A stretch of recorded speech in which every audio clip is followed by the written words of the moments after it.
오늘 주실 하나님의 말씀은 사도행전 21장에서 읽겠습니다.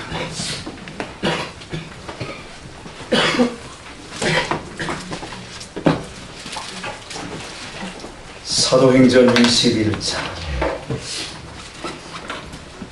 8절부터 14절의 말씀을 보겠습니다. 8절에서 14절의 말씀입니다.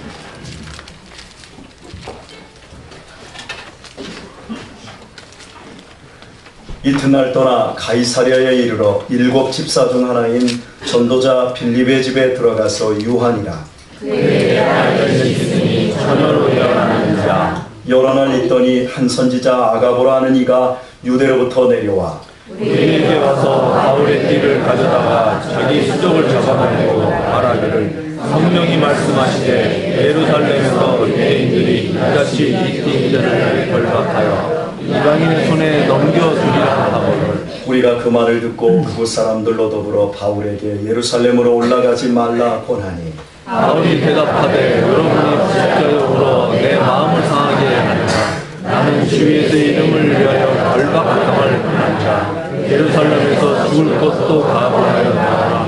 같이 보십니다. 저가 권함을 받지 않으므로 우리가 주의 뜻대로 이루어지리라고 그쳤노라. 김재용의 단편 소설을 코끼리의 치어들의 꿈편에 보면 이런 대목이 있습니다. 연어는 말이다. 강가에 남지 않고 멀리 드넓은 바다로 떠난 연어들은 가장 몸집이 작은 치어들이었단다. 이상하지? 거친 파도를 이기려면 영양 상태가 좋아 몸집이 크고 튼튼한 놈들이어야 할 텐데 말이야. 하지만 등에 기름이 낀 치어들은 민물에 남아 안주하는 법이란다. 더 절박하고 더 많이 갈구하는 치어들만이 새로운 삶의 터전을 찾아 떠나지. 저는 모든 연어는 다 떠나는 줄 알았습니다. 그런데 모든 연어의 치어가 드넓은 바다로 떠나는 것이 아니랍니다. 어린 새끼 때부터 등에 기름이 낄 만큼 몸집 좋게 태어난 녀석들은 좋은 자리를 차지하고 눌러 앉아버린다는 겁니다. 당장이 얼마나 좋겠습니까? 바다로 나가면서 포식자에게 잡아먹힐 염려도 없고 기진, 맥진, 지칠 필요도 없습니다. 하지만 몸집이 커가면서 자신이 터잡은 민물은 점점 좁아집니다. 그래서 그제야 떠나자니 몸집에 비해 힘이 없습니다. 결국 민물에서 몸부림치다가 다 죽는다는 겁니다. 안주한 것이 무덤이 되고 만다는 겁니다. 등에 기름이 끼어 안주하다 죽는 치어들은 연어뿐만 아니라 사람 세계에서도 얼마든지 확인할 수 있는 이야기입니다. 어린 시절부터 배와 등에 기름이 잔뜩 낀 사람들이 있습니다. 좋은 조건을 타고 났습니다. 땀 흘리지 않아도 됩니다. 가난과 역경을 넘을 그래서 자신을 혹독하게 연습하고 훈련시킬 필요도 없습니다. 그저 하루하루를 만난 것을 먹고 재미있게 살면 됩니다. 여러분, 우리 시대는 우리의 자녀들을 거의 배에 기름 끼고 등에 기름 끼게 만들어서 아무런 목표와 목적도 없이 다 이렇게 만들어 가고 있습니다. 비극이지요. 더 나은 세상을 꿈꾸고 더 높은 내가 되고자 나의 자리를 떠나지 못한 채 죽어가는 사람들이 참으로 많습니다. 그러나 예수를 구주로 믿는 우리는 유한한 생명에 기대어 한평생의 욕망과 쾌락을 쫓는 자가 아닙니다.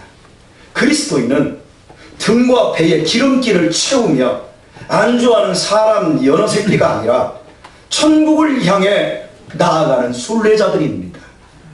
예수 그리스도를 통해 보여주신 영원한 생명과 영원한 나라를 소망하며 한 번뿐인 인생을, 딱 한 번뿐인 인생을 복음과 예수님을 위해 기꺼이 바치는 사람들이 그리스도인입니다. 바울은 타고 나면서부터 등에 기름기가 가득 찼던 인물이었습니다. 이스라엘 초대 왕 사울 왕의 피를 이어받은 베냐민 지파였고 바리새인 중에서도 최고의 바리새인으로 태어났습니다. 그는 유대교 안에서 손꼽히는 인물이었으며 교회를 핍박하여 명성과 권력까지 얻었습니다. 그리했던 바울이 주님을 만납니다. 주님을 알게 되었습니다. 그리고 모든 것을 버렸습니다. 배설물처럼 똥처럼 버렸다 그럽니다. 회심한 이후 그는 안주하지 않았습니다. 대부분의 그리스도인들이 회심한 이후에도 안주합니다. 11사도에 비해 출발은 굉장히 늦었지만 그는 예루살렘과 유대라는 민물을 떨쳐버리고 남은 생애를 드넓은 대에 지중해로 나갔습니다. 지금의 터키 대륙과 그리스 전체에 이르기까지 복음을 전파하며 복음의 지도를 바꾸어 놓는 위대한 선교사로 살았습니다. 바울은 이제 모든 전도를 마치고 예루살렘을 향해 환난과 결박이 있을 것을 알면서도 귀로 중에 있습니다. 밀레도 항에서부터 850km를 100길로 최소 열흘 이상 항해온 바울은 드디어 팔레스타인의 돌레마이 항에 도착했습니다. 그리고 지난 시간 살펴본 것처럼 육로로 하루길인 가이사랴에 이르러 전도자 빌립의 집에 유숙하게 되었습니다. 빌립은 사도행전 6장에서 예루살렘 교회가 선출한 7 집사의 한 명이었습니다. 그리고 사마리아 성과 이방인에게 최초로 복음을 전한 사람이었습니다. 예수님으로부터 예루살렘과 온 유대와 사마리아와 땅끝까지 이르러 내 증인이 되라는 이 민물, 유대라는 민물을 떠나라는 이 지상 명령을 받은 11 사도들마저도 떠나지 않고 이방인의 피가 섞인 사마리아인들에게 복음을 전할 생각은 못하고 안주하고 있었습니다. 그때 사마리아인들을 최초로 찾아가 복음을 전하고 이방인에게도 복음을 최초로 전하는 사람이 바로 빌립 집사였습니다. 이처럼 유대를 넘어 사마리아는 물론 이방 세계까지 최초로 복음을 전한 사람이 바로 빌립 집사였습니다. 빌립이 이렇게 활약할 그때 바울은 기독교를 핍박하고 믿는 사람들을 박멸하려고 혈안이 되었고 빌립을 잡으려고 추적하던 인물이었습니다. 그로부터 30년이 지나 주님께서 복음 전도자로 변화시킨 그 바울이 전도를 다 마치고 귀로하는 중에 바로 자기가 잡고 싶어 했던 그 빌립의 집에 들어오게 된 것입니다. 30년 전은 두 사람은 쫓고 쫓기는 톰과 제리의 관계였지만 그들은 변화였습니다. 같은 동지가 되었습니다. 다른 차원에서 보면 빌립은 바울의 대선배였습니다. 이방 전도의 시작점이 빌립이었습니다. 실제로 빌립의 사역이 8장에서 끝남과 동시에 9장에서부터 바울이 등장합니다. 그러니까 빌립이 출발시킨 이방 전도의 바톤을 누가 받았어요? 바울이 받았다는 얘기입니다. 그리고 바울이 열심히 달린 겁니다. 그리고 바울은 이제 복음 사역을 다 마치기 직전에 30여 년이 지난 후 선배인 빌립의 집에 유숙하게 된 것입니다. 결승점인 예루살렘으로 들어가는 길목에서 바울은 바로 자신에게 바톤을 주어줬던 그 선배 집에 들러 여러 날을 교제하고 충분한 쉼을 갖게 되었습니다. 참으로 아름다운 결자 해지가 아닐 수 없습니다. 그 두 사람이 주님 안에서 얼마나 감격스럽고 기뻤고 행복했을까요? 우리가 한 주 열심히 살다가 여러분 교회 나오면 기쁘고 행복하기를 축원합니다. 그래야 됩니다. 여러분 원수와 같은 사람들도 마지막 세상 떠날 때는 행복한 해후를 맞이하는 결자해지가 일어나야 합니다. 참으로 아름다운 만남이었습니다. 그런데 말입니다. 13절에 보면 바울이 상당히 불쾌한 심정을 밝히고 있습니다. 너희가 어째서 울어 내 마음을 상하게 하느냐? 당신들이 어째서 울어 내 마음을 상하게 하느냐? 바울이 예루살렘으로 올라가는 것을 만류한 것 때문입니다. 이게 문어체이기에 감정이 전달이 안 됩니다. 근데 실제로는 바울이 상당히 기분이 상해 있습니다. 여러분 죽으러 간다는데 당연히 말려야 되는 게 사실 아닐까요? 여러분 울면서 만류하는 것이 화낼 일일까요? 밀레도에서 에베소 장로들과 두로 교인들도 결박과 환란이 기다리는 예루살렘으로 향하는 바울을 만류하며 울었습니다. 그때는 바울이 불쾌한 심정을 내비치지 않았어요. 그런데 오늘 빌립의 집에서는 상당히 화가 나 있어요. 그 이유가 무엇일까요? 9절을 보면 빌립에게 4명의 딸이 있는데 예언하는 처녀들이라고 소개하고 있습니다. 그리고 10절에는 아가보라는 선지자가 빌립의 집에 찾아와서는 바울의 띠를 가지고 자기 손과 발을 잡아 매놓고 예루살렘으로 올라가면 유대인들이 바울을 묶어서 로마인에게 넘겨줄 것이라고 내가 보았노라고 예언을 쏟아놓습니다. 아가보는 사도행전 11장에서 클라우디오 황제 지하에서 일어날 대흉년을 정확하게 예언했던 당대 최고로 유명한 선지자였습니다. 이렇게 되자 12절을 보면 우리가 그 말을 듣고 그곳 사람들을 더불어 바울에게 올라가지 말라 권합니다. 이 권했다라는 동사가 헬라어 시절에는 계속 종용하고 있는 상태를 보여줍니다. 그러니까 올라가지 마세요 이렇게 얘기한 게 아니라 울면서 집요하게 권하는 겁니다. 당신은 올라가지 말라. 그냥 한두 번 권면하는 게 아니라 끝까지 못 올라가게 잡을 기세였던 겁니다. 12절에서 우리가 그 말을 듣고 그곳 사람들과 더불어 예루살렘에 올라가지 말라 권하였다고 할 때 우리는 사도행전을 기록한 당사자인 누가 자신을 포함한 바울 일행을 가리킵니다. 그리고 그곳 사람들은 당연히 빌립의 집안 사람들, 즉 빌립과 그의 4딸과 아가보를 의미합니다. 그들 모두가 합심하여 바울에게 예루살렘으로 올라가지 말라고 울면서 계속해서 바울을 만류한 것입니다. 바울이 불쾌감을 나타낸 이유는 바울과 함께하는 사랑하는 제자들과 빌립 때문이었습니다. 에베소의 장로들과 두로의 제자들은 바울의 깊은 심중을 알지 못하는 사람들이었습니다. 그러나 바울의 제자들은 누구보다도 바울을 잘 알고 있는 사람이었습니다. 이미 바울은 육신의 생명을 넘어 복음을 전하고 있음을 바울의 제자인 디모데와 누가와 에라스도는 알고 있습니다. 그들도 목숨을 내놓고 전도 여행을 함께 했습니다. 자신이 복음 전파를 위해 13년간 이미 목숨을 초월하여 어떤 삶을 살았는지 똑똑히 지켜본 복음의 동역자들이었고 그들 자신도 그렇게 사는 사람들이었습니다. 바울에게는 자신이 맡은 사명이 자신의 목숨보다 더 큰 사람이었습니다. 그것을 제자들은 알고 있습니다. 그런데 빌립의 집에서 자신을 잘 이해할 제자들까지 합세해서 자신의 앞길을 가로막고 있는 것입니다. 더욱 바울이 화를 낸 이유는 빌립 때문이었습니다. 여러분, 빌립이 누구였습니까? 앞에서 말한 대로 초대교회 최초의 복음 전도자였습니다.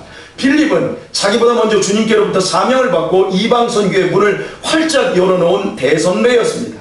주님이 이끄시는 대로 자기의 목숨을 맡기고 전도했던 사람입니다. 바울이 죽이려고 쫓아갈 때도 그는 담대하게 복음을 전하며 바울을 피해 다녔습니다. 누구보다도 바울을 이해할 사람이 빌립이었습니다.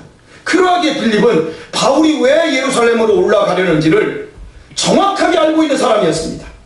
주님의 사명 때문이었습니다. 빌립은 사명이 죽음보다 크다는 것을 아는 사람입니다. 왜냐하면 자신이 그것을 이미 경험한 사람이었기 때문입니다. 그런데 전도자로서 그 사명을 다하려는 바울의 앞길을 빌립이 육신의 목숨을 보존하라고 가로막고 있는 것입니다. 사랑하는 우리 교회 여러분, 죽음보다 더 큰 일이 있다는 걸 아십니까? 세상에서 가장 무섭고 가장 큰 것은 죽음이지요. 그런데 죽음보다 더 큰 일이 있다는 것을 아세요?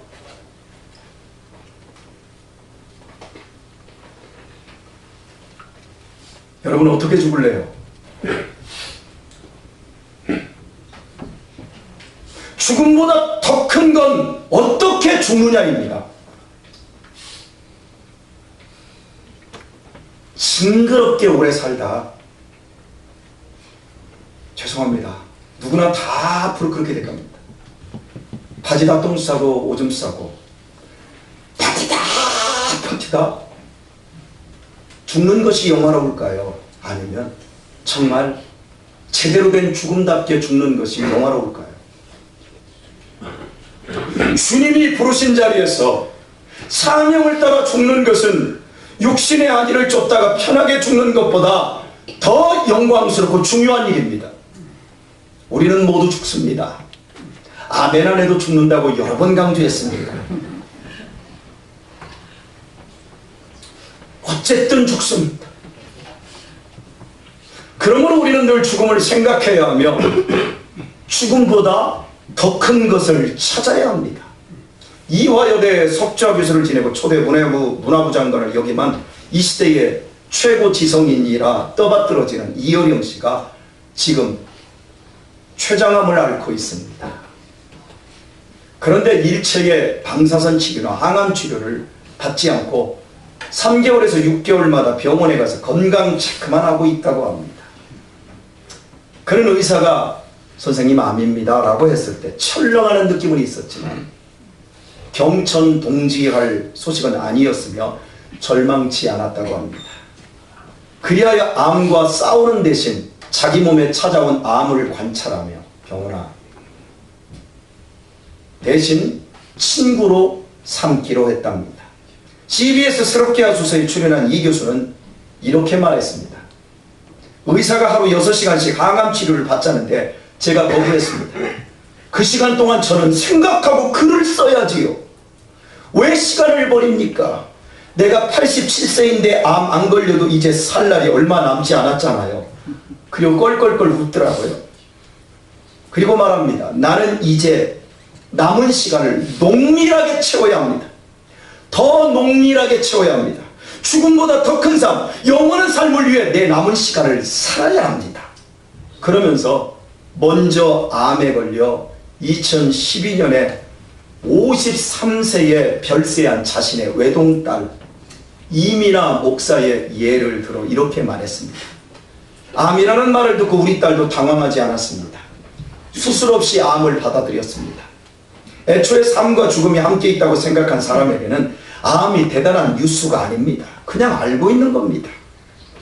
딸은 암으로 투병하는 그 기간에 책을 2권 쓰고 마지막 순간까지 강연했습니다.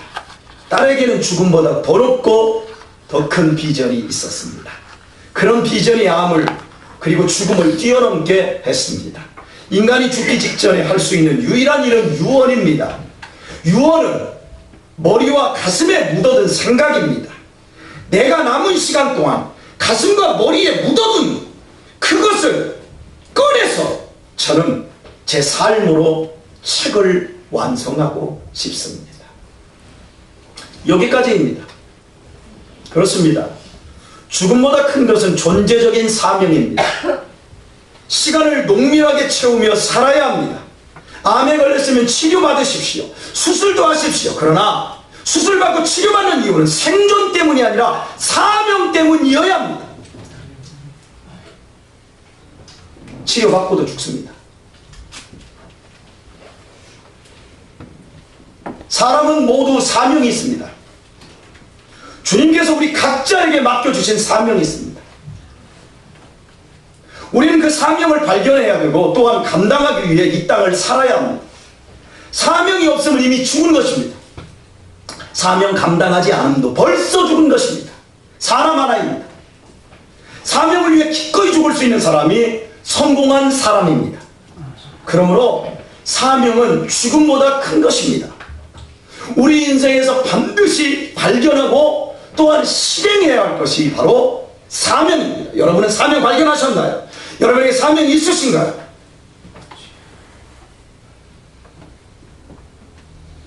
영상 하나 보고 설교를 이어가도록 하겠습니다. 영상을 보기 전 잠시 설명을 곁드리겠습니다.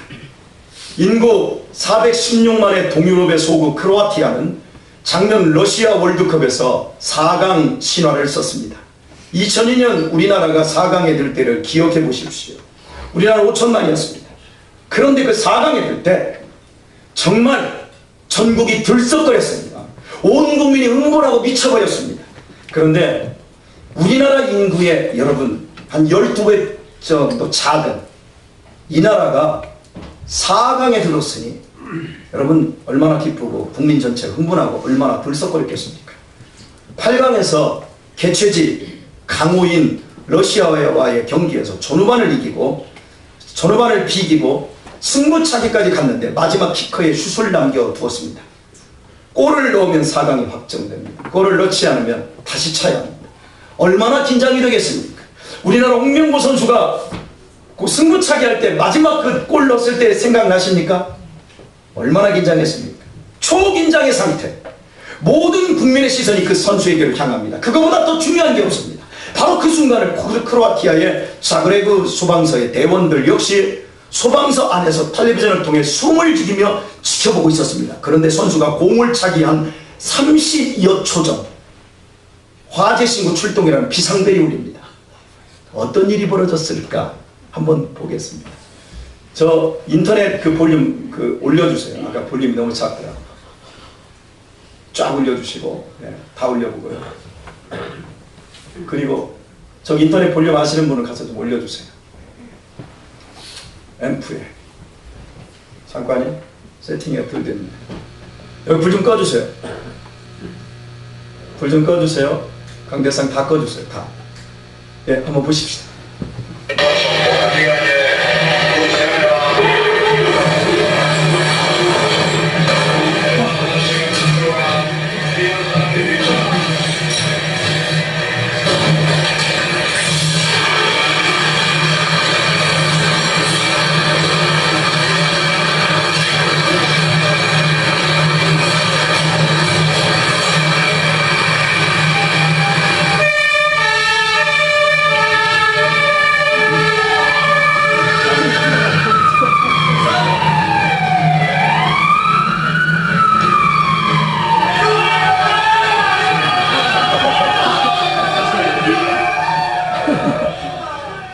됐습니다. 불 좀 켜주십시오.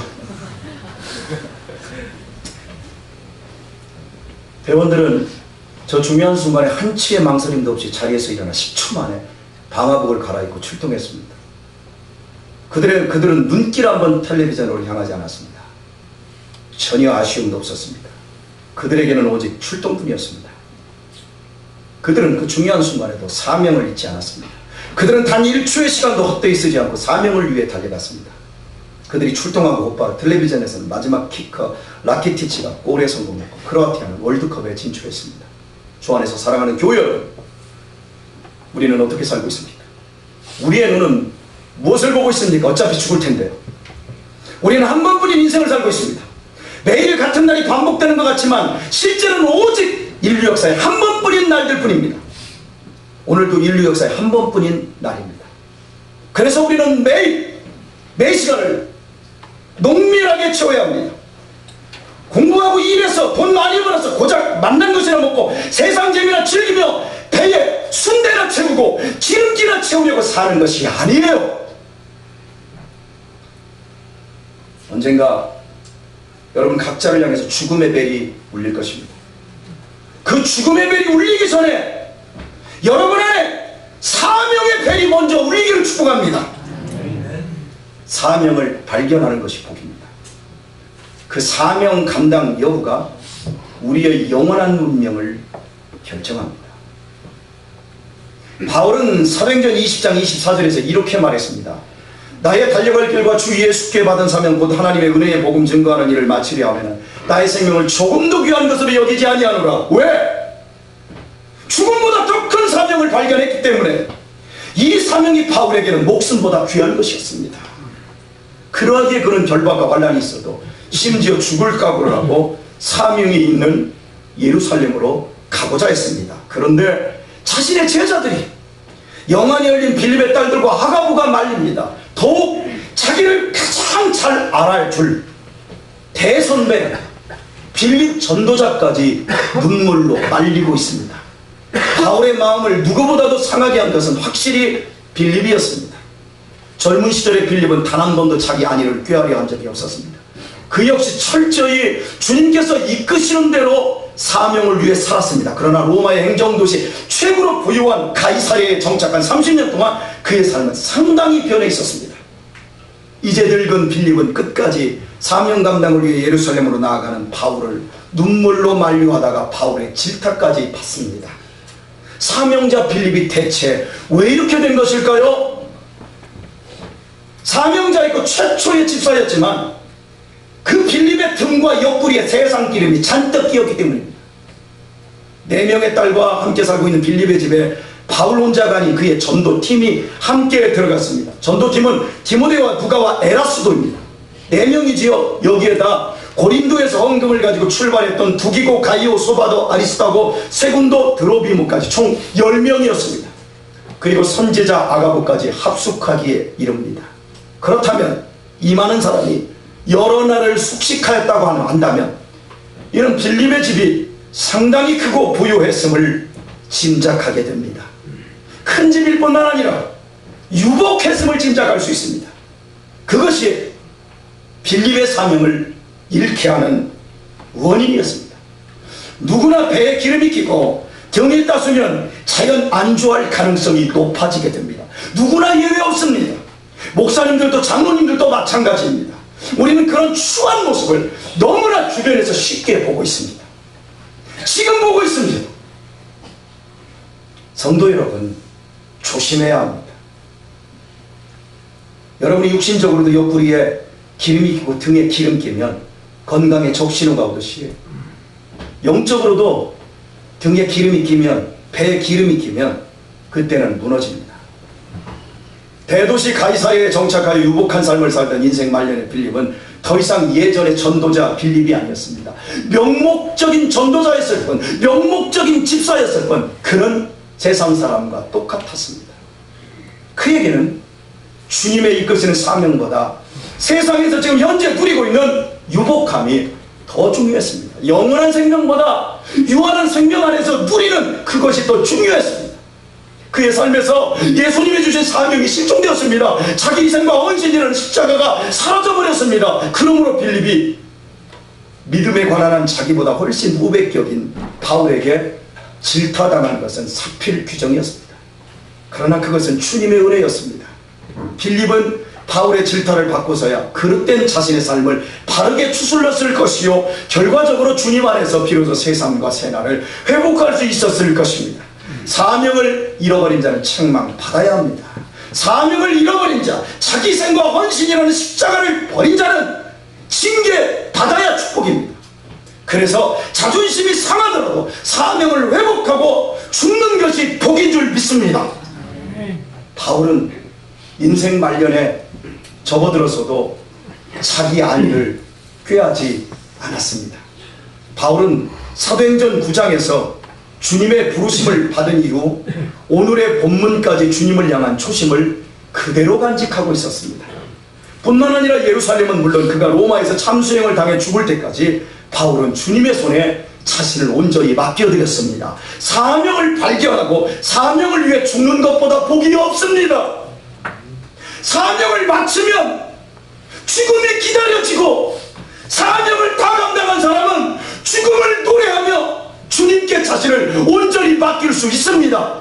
그러나 사명을 감당치 않고 뺀질거린 사람은 그분이 장로님이든 총회장을 지냈던 감독회장을 지냈던 마지막 순간이 되면 벌벌 떨게 되어 있습니다. 그래서 복음을 위해, 그 사명 감당을 위해 죽는 순교는 가장 영광스러운 것입니다. 믿음의 시작과 과정이 중요합니다. 그러나 믿음의 끝은 더더욱 중요합니다. 마무리가 되지 않는 믿음은 가짜일 가능성이 높기 때문입니다. 그러므로 믿음은 과거형이 아니라 호흡이 멈추기까지 항상 현재 진행형이어야 합니다. 과거에 아무리 주님을 잘 믿었어도 지금은 유복한 삶과 자신이 지닌 것들을 주님보다 더 중요하게 여긴다면 빌립처럼 책망 외에 들을 것이 없습니다. 더 큰 은혜의 바다를 향해 나아갈 수 없습니다. 주 안에서 사랑하는 교회 여러분, 영육간에 너무 기름기가 끼지 않도록 주의하십시오. 이 땅 비릿한 민물에 갇히지 마십시오. 육신의 죽음보다 주님께 받은 사명 감당이 더 큰 사람이 되십시오. 아멘 하셨는데 여러분에게는 어떤 사명이 있으십니까?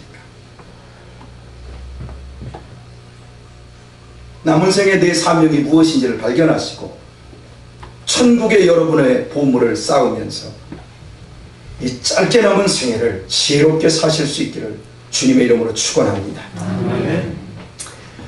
이 시간 우리 성찬식을 하도록 하겠습니다. 하나님의 말씀 한 절 보겠습니다. 우리 장로님들 가운 차기해 주시고요. 장갑 껴주시기 바랍니다. 고린도전서 15장입니다. 고린도전서 15장.